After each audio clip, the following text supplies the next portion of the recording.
नमस्कार साथियों, सबसे पहले आप सभी को हमारे यूट्यूब चैनल पर स्वागत है और उम्मीद करते हैं आप लोग बहुत बढ़िया होंगे और आशा करते हैं कि आप लोग स्वस्थ होंगे और मस्त होंगे। ठीक है, तो अभी हम लोग प्रश्नावली है ना 1.3 देख रहे हैं। जो हमारा 1.2 का जो प्रश्नावली था जो ख़त्म हो चुका है ना। तो भाई अभी वीडियो में डिले ये हो रहा था ना कि मेरा फ़ोन जो है ना, अगर हम फ़ोन की बात करते हैं, फ़ोन जो है ना वो लाइक यानी कि हैंग मतलब करते हैं। वो क्या होता है ना, वीडियो जब हम रिकॉर्ड करते हैं, है ना? जब रिकॉर्ड करते हैं तो उस तरह का ना इस प्रकार का ऐसे-ऐसे राउंड-राउंड घूमना शुरू होता है। यानी कि क्वालिटी हाई होने के कारण हमारा मोबाइल जो है ना वो एडजस्ट नहीं कर पा रहा है, ठीक है ना? तो इसीलिए तो लोड ज़्यादा होने के कारण से ना वीडियो हमने कई बार रिकॉर्ड किया। रिकॉर्ड करने के बाद लगभग 35 मिनट 20 मिनट का वीडियो रिकॉर्ड कर रहे हैं, फिर भी वही हाल होता है ना। तो क्या होता था कि जैसे अब 1 से 2 मिनट वीडियो चला, उसके बाद फिर से ऐसे राउंड-राउंड घूमना शुरू हो, जब घूम रहा था, घूमते रहता है, उसके बाद वीडियो आगे चलता ही नहीं है। है ना? ये एक कारण था मेरा, तो इसलिए वीडियो अपलोड नहीं कर पाते। तो हम क्षमा चाहते हैं आप सभी से ना कि हम रेगुलर वीडियो नहीं कर पा रहे हैं। तो हमने कल रात को देखो, अभी क्या होता है इसका पता नहीं है, अभी तो फिर से शुरू किया रिकॉर्ड करना ना। तो देखिए अगर अच्छा रहता है तो फिर कल से वीडियो कंटिन्यू रहेगा। अरे अपलोड करेंगे, डिलीट करेंगे, अपलोड करेंगे, डिलीट करेंगे, ये काम करेंगे तो अब बनेगा आपसे, ठीक है ना? चलिए, तो हम लोग सीधे अब पढ़ाई पे बात करते हैं ना। पढ़ाई में कहा गया है क्या कि साबित करें कि under root 2, under root 5, under root 3, under root 7 एक अपरिमेय संख्या है। यानी हमें साबित करना है, सिद्ध करना है कि ये जो संख्या है अपरिमेय संख्या है। हमें यही साबित करने के लिए कहा गया और सिद्ध करने के लिए कहा। भाई यहाँ से एग्जाम में ना आपको प्रश्न पूछता ही पूछता है। आप लोग अगर यहाँ से बनाते हैं तो आपको 2 नंबर यहाँ से फिक्स बन जाएगा। ठीक है ना? फिक्स बनेगा पक्का, ये गारंटी है ना, 2 नंबर यहाँ से मिल जाएगा। तो बनाने के लिए इनमें से कोई एक का बना सकते हैं, तो हम 5 कर बना के ना, हम 5 के बनाते हैं। तो पहले इसमें क्या करना पड़ता है? मानना पड़ता है जी, ठीक है ना? क्या करना पड़ता है? मानना पड़ेगा। तो माना माना अंडर रूट 5 एक एक परिमेय संख्या है। क्या है? परिमेय संख्या है। ठीक है ना? हमने माना क्या कि अंडर रूट 5 क्या है? एक परिमेय संख्या है। तो इसको क्या लिखेंगे? अंडर रूट 5 बराबर में a बटा b, है ना? जहाँ लिखेंगे, जहाँ a और b है ना सह अभाज्य अभाज्य अभाज्य संख्या है। ठीक है ना? ये चीज़ है।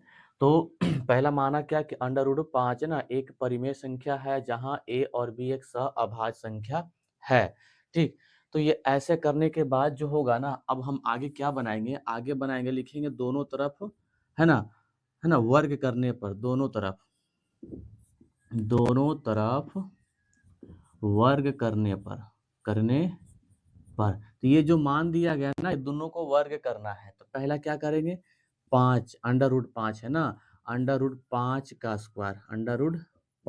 स्क्वायर करेंगे बराबर में a का स्क्वायर बटा में b का स्क्वायर होगा। ठीक है ना? स्क्वायर से रूट खत्म हो जाएगा तो केवल क्या बचेगा? 5 5 बच गया। इधर क्या है? a स्क्वायर बटा का क्या हो जाएगा? b स्क्वायर, नीचे कुछ नहीं तो 1 होगा। अब क्रॉस क्रॉस गुना करेंगे तो 5b स्क्वायर हो जाएगा बराबर का a स्क्वायर हो जाएगा। ठीक है ना? बी स्क्वायर को हम बाहर कर लेंगे और बटा में क्या हो जाएगा? ए स्क्वायर बटा का क्या हो जाएगा? 5। ये समीकरण 1 निकल कर आ गया। ठीक है ना?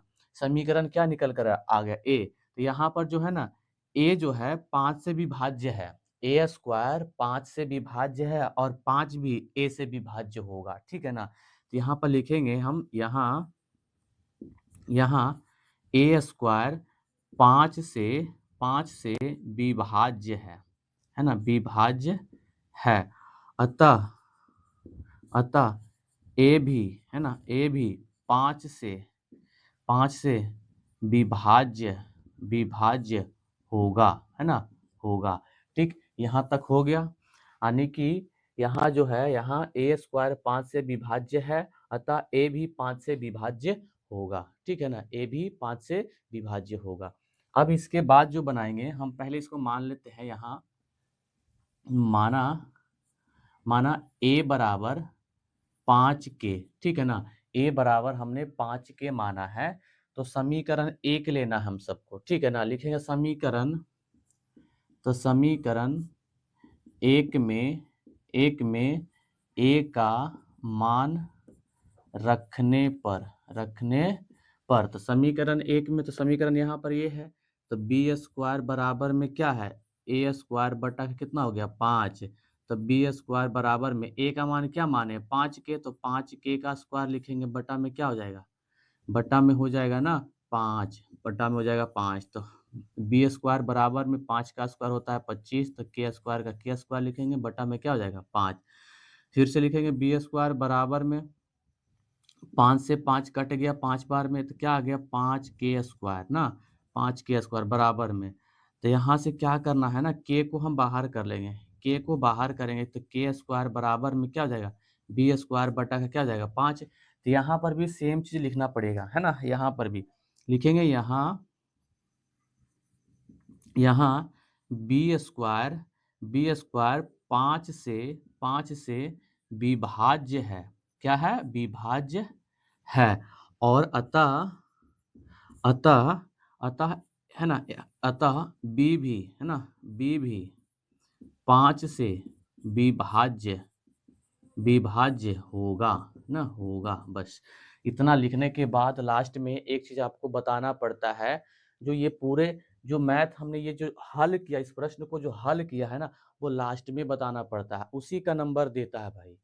हम ये बनाए, हमें इससे कोई मतलब नहीं होता है, लेकिन जो हम लास्ट में लिखते हैं ना, उसी का नंबर देता है एग्जाम में, ठीक है ना, उसी का नंबर मिलेगा। अब नंबर कैसे मिलेगा, अब क्या लिखना पड़ेगा भाई मेरे, क्या लिखना पड़ेगा, जो हमने ये चीज जो हमने किया है ना, वही चीज को हमें बताना पड़ता है, कि जैसे लिखने हैं यहाँ पर ना,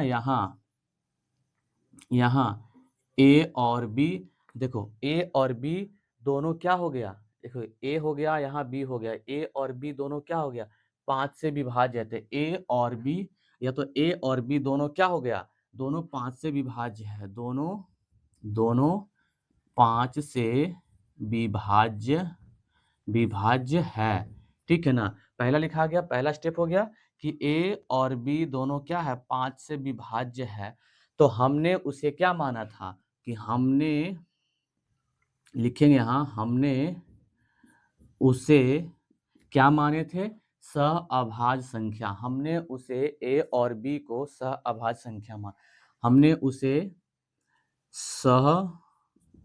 अभाज्य संख्या माना था, है ना, माना था, जो कि विरोधाभास है ना, कह सकते हैं कि जो कि विरोधाभास है, जो कि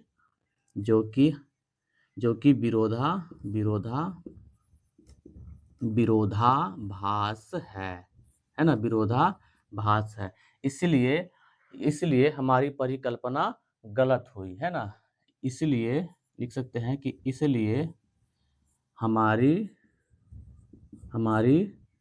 परिकल्पना गलत हुई ना, गलत हुई। क्या गलत हुई, कि हमने क्या माना था, हमने ये माना था ना कि √5 एक परिमेय संख्या है, हमारी परिकल्पना क्या हो गया, ये गलत हो गया, क्या है ना, गलत हो गया। अतः हम कह सकते हैं, अतः हमने क्या माना था कि अंडर रूट है ना, अंडर रूट क्या हो जाएगा ये, तो √5 एक अपरिमेय संख्या है, ठीक है ना, अपरिमेय संख्या है। बस इतना लिखना पड़ेगा, हमने साबित किया है, लिखा था साबित, तो साबित हो गया है, साबित हुआ, ठीक है ना, साबित हो गया। यही करने के लिए कहा गया था। क्या भाई आपको समझ में आ गया ये प्रश्न, यहाँ से आपको जो है ना 2 नंबर फिक्स करना है, तो आपको प्रैक्टिस करना पड़ेगा, है ना, आपको अगर 2 नंबर यहाँ से फिक्स करना है तो प्रैक्टिस करना पड़ेगा। जब तक आप इस मैथ को 1 से 2 बार, 2 से 3 बार नहीं बनाएंगे ना, ये मैथ आपसे नहीं बन पाएगा। अब इतना इजी प्रश्न आपसे अगर नहीं बनता है, तो 2 नंबर है ना, 2 नंबर आपको नहीं मिल पाएगा, है ना। तो हम क्या चाहते हैं कि आप इस प्रश्न को कम से कम 2 से 3 बार जरूर बनाइए, तब जाकर, है ना, तब जाकर आपसे क्या होगा, इस मैथ पे पकड़ बनेगी और बनेगा तो फिर हमारा नंबर भी मिले पाएगा। ठीक है? चलिए, अब जो होगा अगर हमने 1 बना लिया है तो क्या इतना सारे में से नहीं बन पाएगा क्या? जब हम 1 बना चुके हैं तो क्या इनमें से ये नहीं बन पाएगा क्या? बिल्कुल बनेगा, है ना? बिल्कुल बनेगा। केवल हम 5 के जगह पर अगर हम 7 को बनाना चाहते हैं तो 7 को बनेगा, 3 का बनाना चाहते हैं तो 3 को बनेगा, 2 को बनाना चाहते हैं तो 2 को बनता है। अगर हम 7 को बनाना चाहते हैं तो ठीक है ना, हम 7 को बनाते हैं। चलिए, बाकी चीज़ तो सेम है जैसे और रहने देते हैं, इधर से मिटाते हैं केवल हम, है ना? जहाँ मान चेंज करने का रहेगा कर देंगे हम, ठीक है? देखिए, यहाँ से, बाकी चीज़ तो वही रहेगा, केवल हम 7 को चेंज करेंगे। यहाँ से हम √7 लेते हैं, ठीक है ना? √7 यहाँ पर भी चेंज हो जाएगा √7, ठीक? यहाँ से इसको ख़त्म कर देते हैं। चलिए, अब जो होगा जब √7 को हम बना रहे हैं, है ना? √7 को पहले माना है कि माना √7 एक परिमेय संख्या है। सेम चीज़ हो गया ना? तो यहाँ पर क्या करेंगे, दोनों तरफ वर्ग करेंगे तो √7 का स्क्वायर होगा बराबर में ए स्क्वायर बटा का क्या हो जाएगा, बी स्क्वायर। तो 7 का स्क्वायर यानी के स्क्वायर से रूट खत्म हो जाएगा तो 7 बचेगा बराबर में ए स्क्वायर बटा का क्या हो जाएगा, बी स्क्वायर।